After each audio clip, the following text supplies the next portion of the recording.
Kamen Rider é uma obra publicada originalmente em 1971 com desenhos e roteiro do Ishinomori Shotaro. Bom, o Ishinomori é um dos autores de quadrinhos mais influentes do Japão, e não só de quadrinhos, né, como de várias outras mídias. Ele é um cara que vai criar convenções para todo tipo de narrativa fantástica contemporânea japonesa, e também ele é um dos autores que vai criar as convenções para o shonen da década de 70. Mas então, o que é Kamen Rider? Para entender Kamen Rider, a gente tem que falar de uma obra anterior, que é Skullman, também do Ishinomori, que foi publicada no finalzinho dos anos 60. Eu fiz um texto no blog sobre Skullman, eu vou deixar o link nos comentários. Se for o caso, se acharem que é muito interessante, eu até posso fazer um vídeo sobre Skullman depois.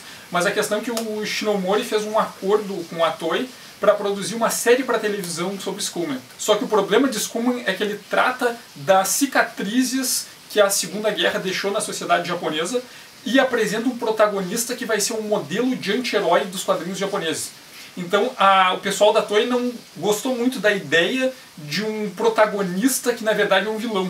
Ainda mais que a série seria produzida, direcionada para um público infanto-juvenil para competir com a franquia do Ultraman. Então o Ishinomori ele teve que repensar a narrativa e substituir esse anti-herói que ele criou por um herói de fato. Assim, algumas das questões estabelecidas no Skullman foram adaptadas e virou o Kamen Rider. Eu tenho essa edição Wideband da Asahi Sonorama, que é em 2 volumes, mas a primeira edição encadernada, então, Kobon, era 4 volumes. Mas assim, então, sobre o que é Kamen Rider? Kamen Rider é sobre o Hongo Takeshi. Ele é um biólogo, estudante, que é sequestrado por uma organização que modifica o corpo dele para ele virar uma forma de vida fisicamente superior e perfeita, e pretende também fazer uma lavagem cerebral nele para ele passar a acreditar nos ideais dessa organização que é a Shocker. O procedimento da Shocker é capturar pessoas relevantes na sociedade, em posições de influência política e econômica, ou que podem ser úteis para a organização, e transformar eles nessas formas de vida modificadas e fazer lavagem cerebral e recolocar eles no lugar deles da sociedade, mas como sujeitos leais aos ideais da Shocker.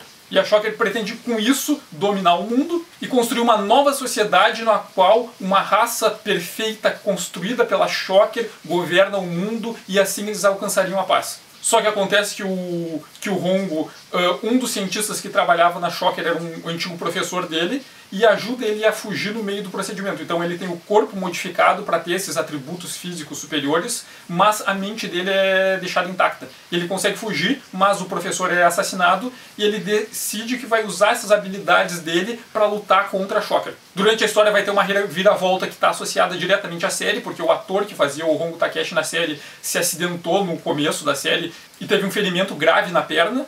Ele teve que ser hospitalizado. Então, durante alguns episódios, o ator principal ele nem aparecia, só o Switch Actor, que é o ator aquele que faz o Kamen Rider quando ele está vestido e mascarado, atuava sendo dublado pelo ator que estava no hospital, então usando gravações de áudio de episódios antigos, e foi introduzido um novo personagem que era o Taki, que era um agente do FBI, que o ator ele também tinha formação como dublê, para fazer cenas de ação enquanto eles estavam vestidos como civis, antes do Kamen Rider chegar. Só que os produtores perceberam que isso não ia dar muito certo, então durante a história eles inseriram um novo protagonista, que é o Ichimonji Hayato, que ele se apresenta como um novo Kamen Rider e diz que a história dele é basicamente muito parecida com a do Hongo Takeshi, só que o Hongo teria salvo ele também antes dele passar pela lavagem cerebral e ido viajar para lutar contra a Shocker em outros países, e esse novo Kamen Rider substitui o Kamen Rider atual. Depois, mais pro final da série, quando o ator está recuperado, ele volta e a série passa a ter 2 protagonistas, o Kamen Rider número 1 e o Kamen Rider número 2. A questão é que o mangá foi produzido enquanto a série também estava sendo produzida, e essa mudança de protagonista fez o Ishinomori ter que mudar o protagonista também no mangá. Então acontece algumas reviravoltas no meio da história, em que o Hongo tem que se ausentar e o Ichimonji Hayato substitui ele como novo Kamen Rider. Mas o Ishinomori constrói uma narrativa um pouco mais elaborada para explicar por que o Takeshi se afasta. Tá, sim, mas qual é a sacada de Kamen Rider? A gente tem que pensar assim, o Ishinomori ele fazia parte dos grupos de autores, junto com Nagai Go e outros, que criaram as convenções do shonen dos anos 70. A gente conhece muito no Brasil o Battle Shonen, que é aquele shonen focado em dramas de combate, que é um estilo que se formou ali nos anos 80. Só que o shonen dos anos 70 era um pouco diferente. A gente para pensar. Eu comentei sobre o shonen dos anos 70 no vídeo do Devilman, mas a gente tem que entender o contexto da época. No Japão, no final dos anos 60, começo dos 70, começou uma movimentação social e política pedindo a volta das Forças Armadas. Então, vários políticos começaram a se movimentar e dar a entender que eles queriam propor uma mudança na Constituição para o Japão voltar a ter exércitos. Alguns fizeram, o governo chegou a fazer declarações apoiando os Estados Unidos na Guerra do Vietnã. E se falava muito numa volta, numa política de intervencionismo do Japão em outros países da Ásia. E nesse contexto, o Japão também foi influenciado pelos movimentos estudantis ali do maio de 68. Então começou a ter muita movimentação dos estudantes e de outros grupos da sociedade contra essa volta do militarismo japonês e que não queria o Japão de novo com essa postura de imperialismo bélico na Ásia. Muito do shonen dos anos 70 vai ser justamente criticando essa postura bélica. A gente vai ter um tema recorrente que são dos personagens que são construídos ou transformados em armas para ser usados numa guerra e eles não conseguem mais se identificar com a pessoa que eles eram. Eles pensam, pá, eu virei uma arma, mas eu não quero ser uma arma, eu quero ser um sujeito. Então, o Kamen Rider parte dessa premissa. O Ron Takeshi é um estudante de biologia que foi transformado para virar uma arma da Shocker, dessa organização que quer dominar o mundo, para colocar a versão deles de paz, que é uma paz que se conquista com a guerra, então toda uma postura militarista. E o Takeshi ele tem um problema, ele virou aquele monstro e ele não se reconhece. Tem uma das muitas cenas em que ele olha no espelho e diz, ah, esse é o rosto do Hongo Takeshi. Eu não sou mais o Hongo Takeshi, por isso que eu tenho que usar a máscara. Essa máscara, o meu antigo rosto, na verdade é a máscara que esconde quem eu sou, porque agora eu sou o Kamen Rider. Eu sou essa arma, mas ele vai tentar ser uma arma que vai ser usada para impedir essa organização. Então, a crítica por trás daqui é o sujeito que é transformado nesse objeto bélico para uso em guerra e ele não quer ser. E o que é essa tal Shocker? Se a gente for olhar com cuidado, a gente vai ver que a Shocker é o nazismo. O brasão da Shocker é uma águia muito similar com a águia que se usava nos brasões nazistas. A Shocker foi fundada por cientistas nazistas que conseguiram escapar depois da queda da Alemanha no final da Segunda Guerra e se reorganizaram nessa organização que atua mundialmente. O objetivo deles é criar formas de vida perfeita, biologicamente perfeita, então eles manipulam sujeitos para eles serem uma raça superior e, portanto, legítimas a governar, então tem toda uma eugenia por trás disso, e não só eles modificam os corpos para essa raça perfeita que vai dominar o mundo depois que eles se infiltrarem em tudo e conquistarem, como eles fazem lavagem cerebral para esses sujeitos passarem a acreditar fielmente na Shocker. Então tem vários momentos que tem personagens que eles acreditam que a Shocker vai substituir os humanos por essas formas de vida modificadas superiores, vai propagar o discurso ideológico da Shocker de que eles são superiores e por isso eles merecem governar, e assim eles vão alcançar a paz. Os personagens acreditam nisso, esses ciborgues construídos são condicionados para acreditar que o grande líder da Shocker é uma figura divina, ele é um tipo de messias que está por trás desse sistema, mas para atingir essa paz merecida, que só as formas de vida biologicamente superiores são dignas, mas é um mundo que eles veem como paz. E assim eles vão construir esse mundo perfeito baseado na homogeneidade biológica e intelectual. E na série é ainda mais expresso, porque a saudação dos soldados da Shocker é a saudação nazista. Tem um episódio em que eles têm que achar um tesouro nazista escondido pelos fundadores da Shocker. Então durante toda a era Showa, o Ishinomori vai bater várias vezes nessa tecla. Olha só, a Shocker são os nazistas, eles são os herdeiros do nazismo.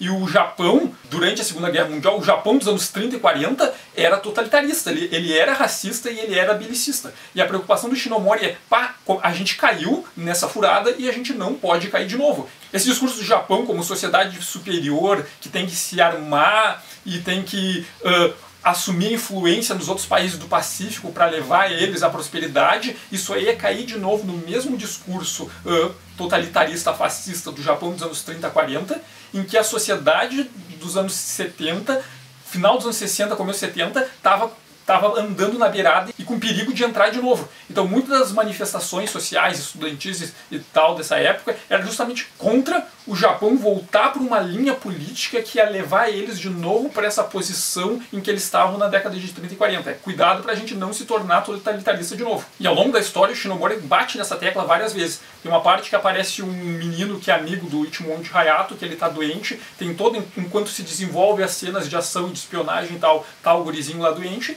e no momento o Ichimonji comenta sobre a doença que ele tem, a leucemia. E ele tem essa leucemia porque o pai dele foi um dos sobreviventes à bomba atômica de Hiroshima. Então é como o Japão da época, dos anos 70, ainda sofria sequelas por causa dessa postura que eles adotaram durante os anos 30 e 40. E sobre como entrar de novo nessa onda do Japão como superioridade étnica e racial e com direitos de proteger e levar o resto da Ásia à prosperidade, poderia levar eles a repetirem isso de novo. E sobre essas questões também das manifestações de direitos sociais e tal, o Ishinomori trata disso de umas formas assim que são bem sutis, mas, por exemplo, uma das cenas que eu gosto é quando estão vários manifestantes fazendo uma manifestação contra umas fábricas poluentes. Então é uma manifestação de ativistas ambientais. Então tem essa página dupla, essa splash page dupla mostrando todos os manifestantes, e daí quando a gente vira a página, a gente tem esse outro quadro em que tem manifestantes correndo, o rosto do menino meio assustado, uma senhora idosa caminhando, doente, provavelmente com os efeitos uma das sobreviventes da bomba, e no fundo, escurecida, a gente tem essa imagem que é a manifestação vista de cima, várias pessoas com umas placas, esse escuro que não dá para ver direito, mas se a gente olhar com cuidado nos dois cantos inferiores, a gente vê policiais entrando pelos dois lados, policiais de capacetes com varas, e depois está a placa dos manifestantes caída, apaulada. E a cena seguinte já mostra os manifestantes fugindo, correndo pela noite. Então, nesses anos 70, a polícia descia o cacete.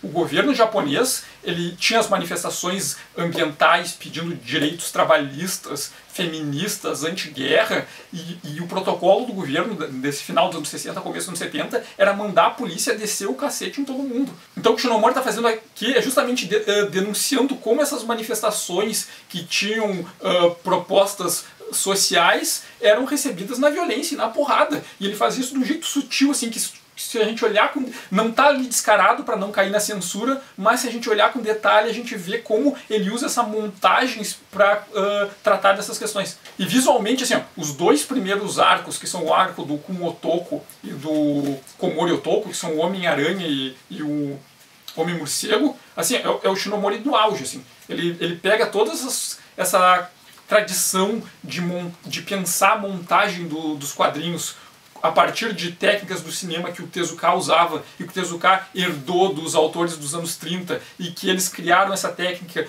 adaptando técnicas do cinema soviético para as histórias em quadrinhos. Ele vai pegar essa tradição da montagem dialética e vai usar não só para cenas de ação, mas para compor uma narrativa que é visualmente muito bem elaborada. Por exemplo, quando o Homo Takeshi descobre a super força dele. Ele está tomando água e quebra o copo na mão sem querer e percebe que a mão dele está cortada, mas os cortes estão cicatrizando muito rápido, então ele percebe que ele tem super força e regeneração acelerada. Fica pensando que, pô, aquilo não é uma coisa do humano, ele não é mais humano, ele foi transformado em outra coisa, mas ele pensa, tá, mas que coisa é essa que ele é? O que ele está se tornando? Se ele deixou de ser humano, é para virar o quê? E então a cena termina...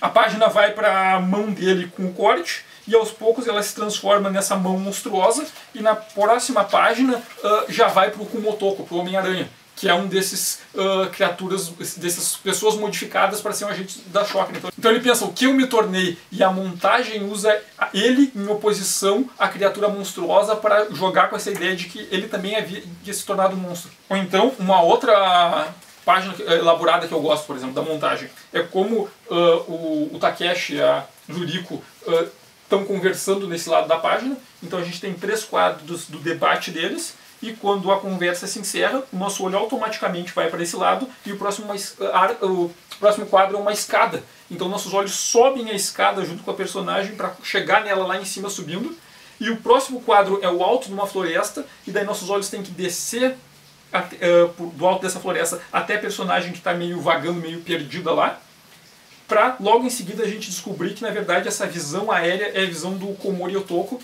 que está vendo ela de cima e vai descer para um ataque. Então, como o Shinomori usa o caminho que os olhos fazem na página para organizar essa montagem e para criar a narrativa a partir de oposições e semelhanças visuais. E o Shinomori usa muito dessa tradição que ele vai ser um dos caras que vai definir desse shonen dos anos 70, que é de usar personagens icônicos inspirados nas convenções formais do Tezuka, com cenários realistas, naturalistas, inspirados no Gekiga. Então a gente tem algumas imagens lindas como essa aqui, que combina de novo o icônico sobre o realista. Então assim, o Kamen Rider, principalmente esses dois arcos, depois disso ele perde um pouco dessa composição intensa e rápida e fica um pouco mais convencional, mas de vez em quando tem alguns momentos em que o Shinomori faz uma grande sacada assim, mas depois dos dois primeiros arcos essa intensidade diminui um pouco. Mas então, a sacada do Kamen Rider original é justamente essa, é criar uma história de ação e aventura que usa todas essas técnicas de montagens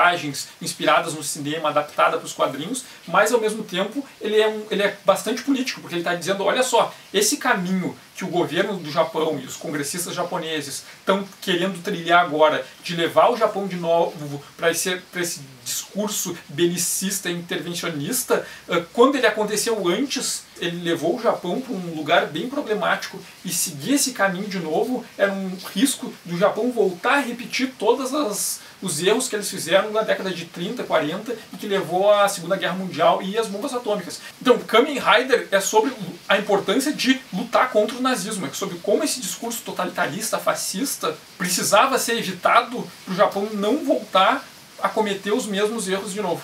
Então é isso, eu recomendo, eu gosto muito do Shinomori, eu gosto muito do Kamen Rider, então eu sou suspeito para falar, mas eu recomendo bastante a leitura do Kamen Rider. Se houver interesse em que eu comente outras sequências, como o Kamen Rider Black, ou a série da TV Land do Kamen Rider, o próprio Skumen, daí eu posso fazer vídeos sobre essas outras versões também. Eu agradeço pelo pessoal que assistiu, peço que curtam e sigam o canal para notícias de novos vídeos, e obrigado e até o próximo.